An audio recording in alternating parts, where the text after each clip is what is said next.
8, 7, 5, 4, 3, 2,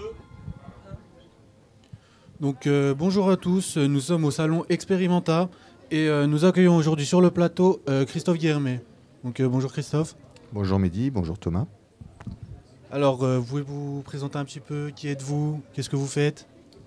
Alors moi c'est la compagnie 101 et je présente La Nuit la Brume qui est une installation interactive de projection sur brume autour du monde de la forêt tropicale, des insectes et du rapport à l'enfance. Donc c'est une installation immersive où il faut prendre le temps de se poser et de ressentir les choses et de se laisser aller. D'accord. Pouvez-vous nous en dire un peu plus sur cette installation? Comment y avez-vous pensé? Alors le point de départ, c'est d'abord la matière, c'est des approches autour des matières vivantes, c'est-à-dire les flux d'air. Donc la brume, c'est de l'air qui s'élève parce qu'il est chaud et qui est chargé d'humidité. Et cette humidité va matérialiser l'image de la projection vidéo. Donc la démarche est avant tout une rencontre avec un matériau, se dire tiens, ce matériau me parle, me donne envie de faire quelque chose avec. Une écoute de ce matériau, comment est-ce qu'il travaille, comment il s'étend, qu'est-ce qu'il peut faire. Au départ, sur La Nuit la Brume, je ne pensais pas du tout travailler sur des flammes de brume, je pensais travailler sur des rideaux avec des systèmes de ventilateurs, etc. Et au fur et à mesure des essais, je me suis rendu compte que les flammes étaient plus intéressantes, qu'elles portaient une dimension poétique beaucoup plus forte. Donc c'est surtout avant tout un travail avec le matériau et puis après on tire un fil et on arrive à une forme étonnante. Merci. Donc vous nous avez parlé du rapport aux souvenirs à l'enfance, etc. Pouvez-vous nous parler un peu de ces souvenirs? Comment avez-vous fait le choix des souvenirs? Vous nous avez dit c'est 9 souvenirs. Alors c'est 9 souvenirs, c'est 9 goûts. C'est-à-dire que un travail poétique, c'est pas un souvenir brut, c'est pas un souvenir qui est pris et juste déposé comme ça. C'est un point de départ, un souvenir, par exemple la relation à un coléoptère. Enfant, quand on prend un coléoptère dans sa main, on regarde sa complexité, on découvre qu'il est parfait, qu'il a 100 000 ans, 200 000 ans d'évolution derrière lui. Et qu'il a une perfection physique, qu'il est doux, qu'il peut avoir un caractère. Et à partir de cette relation, de juste dire, tiens, je prends un coléo dans ma main, ça c'est mon souvenir, je prends un coléo dans ma main, je l'observe, j'ai passé beaucoup de temps à prendre des coléoptères dans ma main, en tirer autre chose, aller vers ailleurs. Donc il y a des choses qui se déposent, qui sortent dans l'écriture. Donc on part du souvenir d'enfance et après il s'échappe vers d'autres territoires quand on le travaille sur la brume. D'accord, très bien, merci. Au niveau du spectacle, donc, j'ai eu l'opportunité de pouvoir en apercevoir une partie. Et au niveau de la musique, pourquoi avoir choisi une musique plutôt douce, de nature? Alors il y a deux choses. La première chose, c'est que c'est des captations sonores en Martinique qui ont été faites par des amis qui sont allés dans la forêt chercher des bruits naturels de là-bas. Il y a une poésie naturelle des bruits de la forêt. Les insectes s'appellent, les grenouilles s'appellent, et il y a une sorte de boucle qui se met en place qui porte en elle déjà beaucoup de belles choses.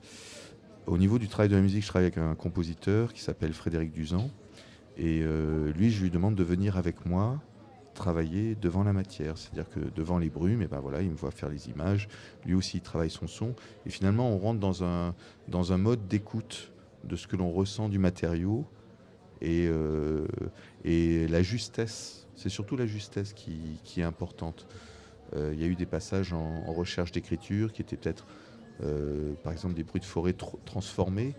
Et c'est pas une bonne piste avec cet objet-là. Ce qui était intéressant, c'était d'avoir les bruits de forêt et des musiques assez cristallines et très légères, très justes, très fines, pour pas enfermer ce que le spectateur peut ressentir. Si vous vous êtes échappé dans votre imaginaire avec la brume, c'est parce qu'il y a une écriture qui est faite pour laisser les sens et les choses s'ouvrir.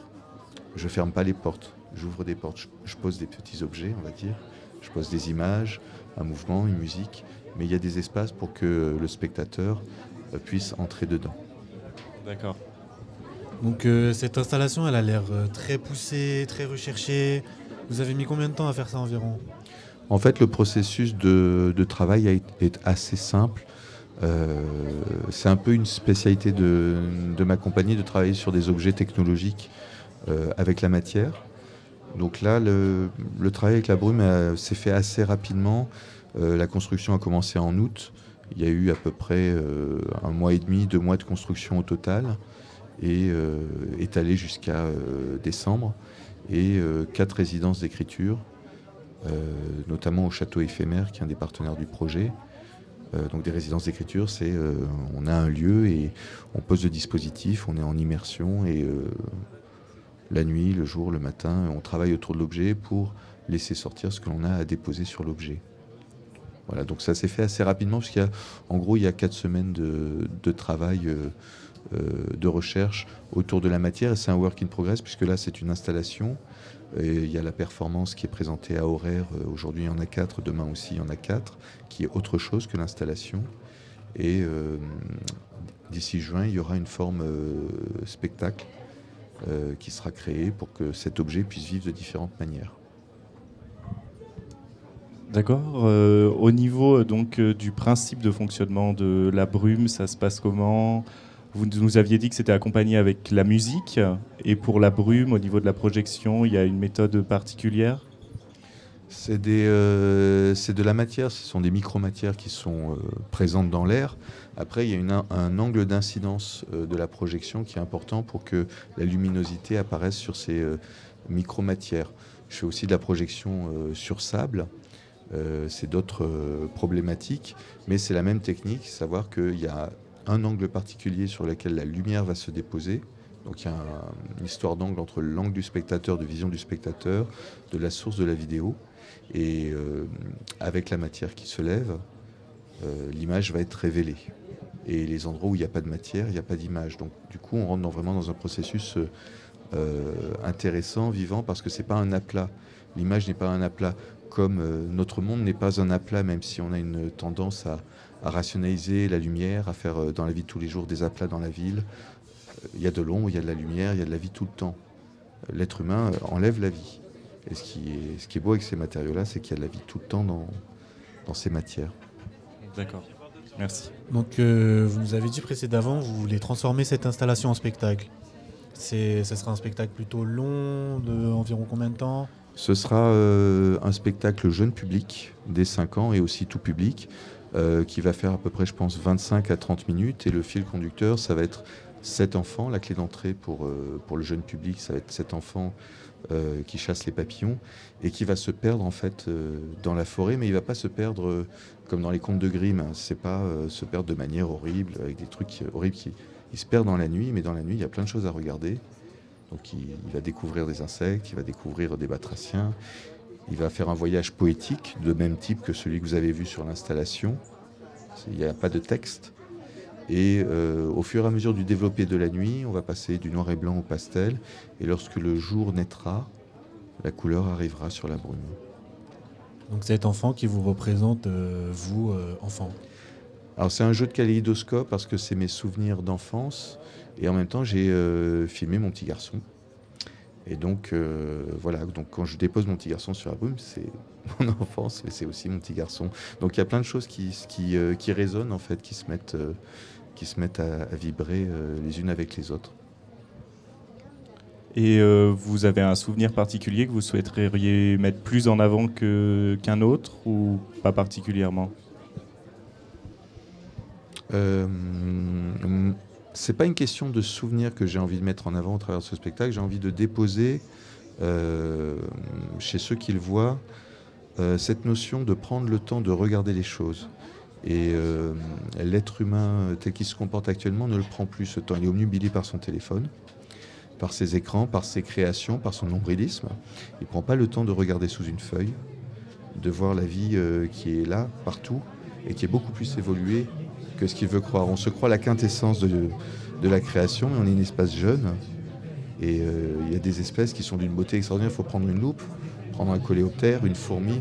Regardez le degré de complexité ou d'organisation des sociétés, parce qu'il y a des processus sociaux aussi chez les insectes. On n'est pas seul, en fait, à avoir une société et une gestion sociale. Donc c'est prendre le temps de regarder les choses autrement. Ça, c'est ce que j'ai envie vraiment de déposer, outre le fait d'être dans une approche poétique et contemplative. Merci. Je vous remercie. Merci à vous. Et bon Merci. festival. Donc Christophe Guillerbet. Donc nous vous invitons pour découvrir son installation au Salon Experimenta. Et si vous souhaitez en savoir plus, il fait partie de la compagnie 101. Le site internet est www.1-01.fr. Voilà, merci.